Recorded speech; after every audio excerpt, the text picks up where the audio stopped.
qu'un seul défaut. Au lieu de rester tranquille là-bas au fond de mon ventre où je t'envoie, tu aimes toujours remonter en pression. Mes yeux tournent. Je parle. Je ne sais même plus ce que je dis. Et je ne peux plus marcher droit sur le chemin. Champagne, Red Bull, vodka. Champagne, whisky, coca. L'alcool c'est de l'eau. L'alcool c'est de l'eau. L'alcool c'est de l'eau. Les Camerounais ont bu l'année passée, chiffre de brasserie, 600 millions de litres de bière. L'équivalent d'un fleuve, c'est-à-dire le Wouri, du début jusqu'à la fin. Est-ce que vous savez que le Cameroun est le premier consommateur de vin Bordeaux en Afrique? Est-ce que vous savez que le Cameroun est le premier consommateur de champagne? La question c'est, est-ce qu'on peut développer un pays avec des soulards? Good morning everybody. C'est l'heure des Fotsing depuis la cité universitaire de Tchang. Aujourd'hui nous allons parler d'un fléau très récurrent au Cameroun, l'alcoolisme. Un phénomène qui est très répandu et, comme vous le savez si bien, fait des ravages que jusqu'ici seraient assez difficiles de quantifier. Une connaissance me racontait un jour que dans son pays d'origine, l'Azerbaïdjan, les hommes ont coutume de dire à leurs femmes, fâchées ces dernières du fait de la consommation excessive d'alcool de leur mari, qu'en fait, ils ne buvaient, les maris, ils ne buvaient que les jours de fête. Et qu'après, ce n'était pas leur faute si chaque jour de l'année était un jour de fête sur le calendrier azerbaïdjanais. La morale de cette anecdote, c'est que l'alcoolique, l'ivrogne, ne manquera jamais de prétexte pour se saouler la gueule. Lorsqu'il est content, il trouve qu'il n'est que normal de célébrer sa joie en buvant un coup. Il faut qu'il arrose, comme ça se dit en kanémèque, c'est-à-dire en français camerounais. Et tout le monde sait que seuls les fous arrosent leur flore intestinale avec de l'eau. Lorsqu'il a des soucis, il faut évidemment qu'il les noie. Comme il se dit encore en kanémèque, noyer ses soucis. Et comme ça se sait, pour noyer quoi que ce soit, il faut du liquide, idéalement du liquide éthylique, c'est-à-dire de l'alcool. J'attends encore de rencontrer cette personne-là qui aurait réussi à se débarrasser de ses soucis en les noyant dans de l'alcool. Au Cameroun, l'art a été porté à un tout autre niveau. Des buvettes sont confortablement installées à chaque coin de chaque rue des grandes villes urbaines. Et si ce n'est pas le cas dans les villes rurales, c'est simplement par manque de moyens. Même à l'entrée d'institutions importantes telles que les universités, où sont censées être formées les futures têtes du pays, vous retrouverez des bars et des buvettes qui jouxtent les bordures de trottoirs. Entre un cours et un autre, les étudiants qui peuvent se le permettre ne rechignent pas à l'idée d'inonder leur cerveau de quelques molécules de joie. Mais parmi les habitudes de consommation d'alcool des Camerounais, il y en a qui sont simplement de l'autre monde.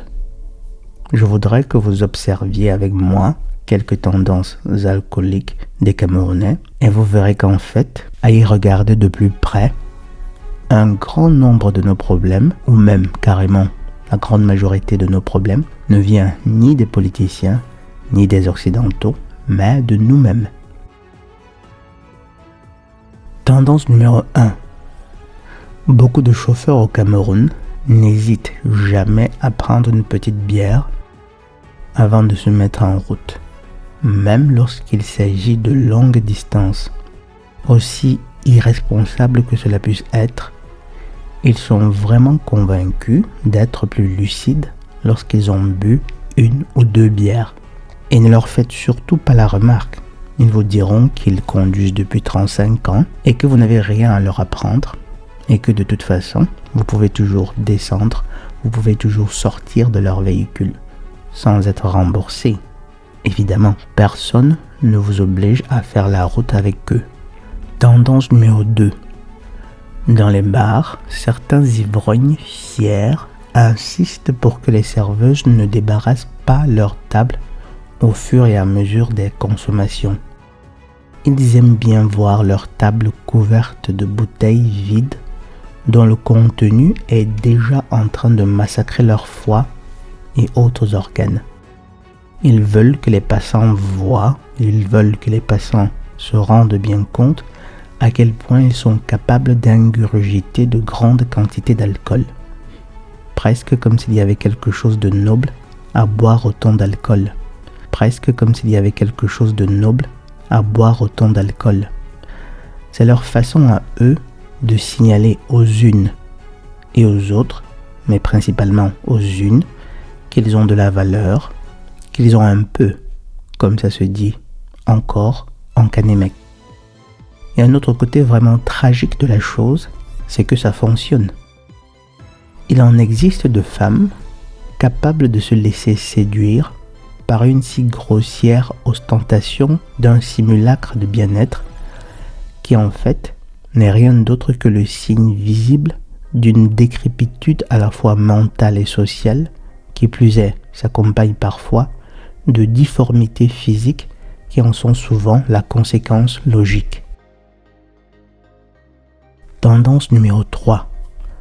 Lorsqu'un Camerounais consomme de l'alcool en tenant un bébé dans ses bras, une croyance populaire veut qu'il en donne obligatoirement un peu au bébé, ne fût-ce qu'une seule goutte, peu importe l'âge de ce dernier. Quand bien même il s'agirait d'un nourrisson qui doit encore accommoder ses pupilles à l'intensité de la lumière. Il paraît que si vous ne le faites pas, l'enfant pourrait décider de s'en aller, comprenez par là décéder, si justement son géniteur osait l'humilier ainsi en dégustant un bon verre d'alcool sans avoir la bienséance de le partager avec le nouveau-né. Bienvenue à la jeunesse des futurs délinquants et assassins capables des pires atrocités. Tendance numéro 4. Au Cameroun, lorsqu'une femme qui vient de donner la vie ne produit pas assez de lait, beaucoup conseillent à la mère de boire beaucoup de bière. Il paraît que cela stimule l'activité des glandes mammaires. C'est une aberration aussi horrible que la précédente. Mais que vous y croyez ou non, c'est ce que beaucoup font. Tendance numéro 5. Les Camerounais super riches dépensent des sommes faramineuses pour importer de l'alcool de l'étranger. Ce sont les super riches. Du coup, essayons de les caresser dans le sens du poil. Après, il n'est pas bête de se demander quelle fierté des hommes peuvent-ils avoir à consommer un poison qui semble n'avoir plus de valeur que parce qu'il vient de loin et parce qu'on l'a payé plus cher. Mes chers amis, que dire? Et si vous avez un ami ou une connaissance d'origine camerounaise, je vous en prie, ne vous gênez pas et posez-lui la question. Si cette personne dément une seule de ces tendances, vous serez en droit de remettre en question sa bonne foi ou sa connaissance de son pays d'origine. Il ne vous restera plus qu'à poser la même question à un nombre un peu plus grand et vous verrez que je dis vrai.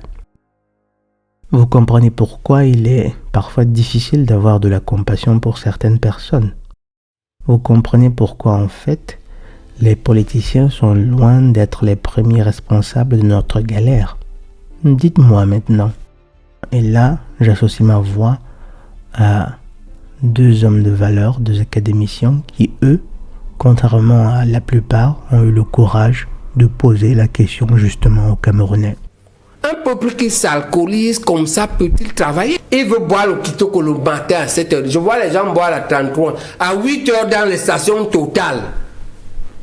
Tu commences la journée par l'alcool. Tu vas produire comment en son? Tu commences par la 33 musique.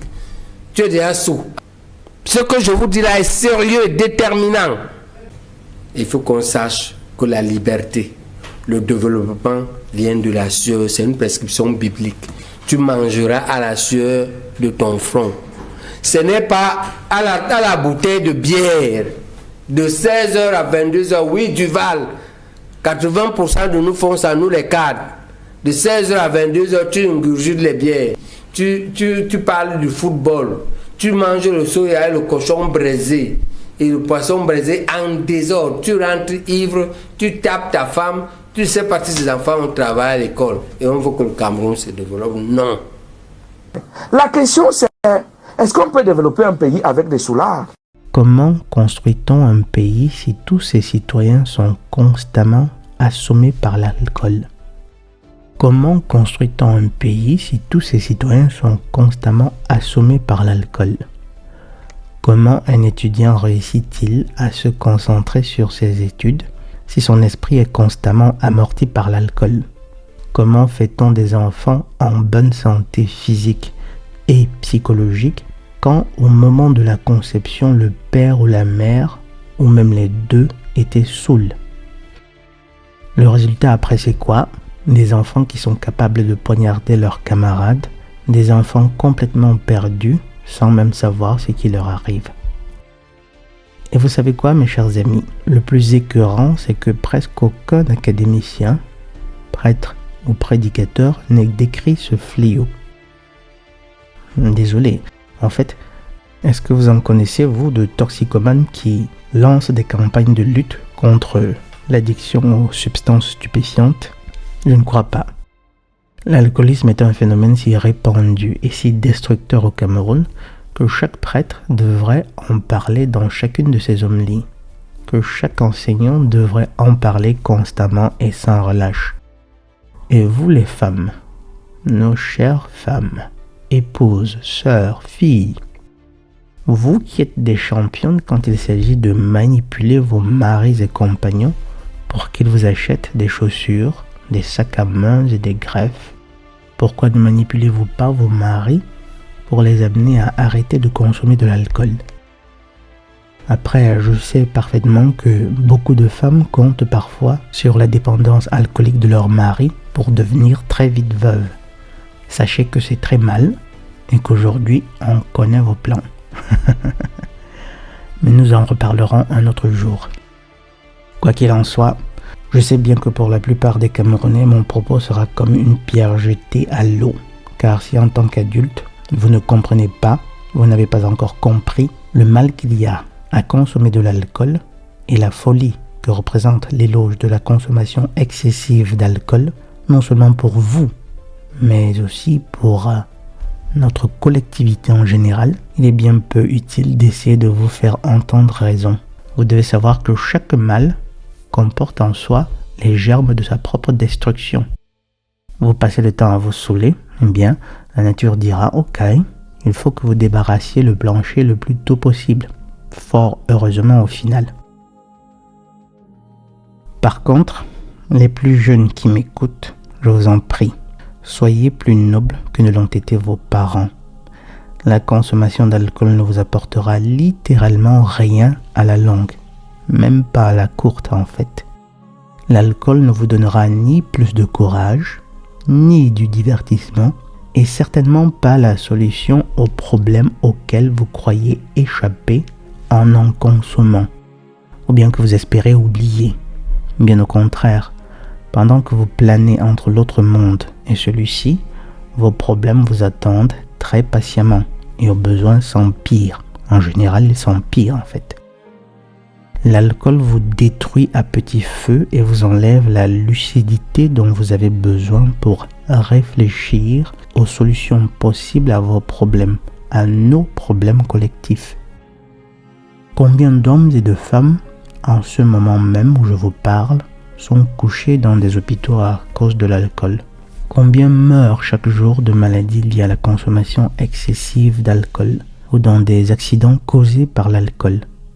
Et sachez qu'en fait, quel que soit le mal que vous avez, et Dieu seul sait que tout humain souffre en tout temps de quelque mal, l'alcool vient toujours l'empirer. Un autre fait intéressant à savoir, et sur ce je vais vous laisser, c'est que sous l'effet de l'alcool, les esprits maléfiques vous contrôleront plus facilement. En anglais, un synonyme d'alcool, c'est spirit. Et c'est un résidu sémantique de la conscience qu'avaient les générations passées quant à cette réalité. Aussi vous en conjurais-je, cessez de consommer autant d'alcool. Apprenez même à ne pas en consommer du tout.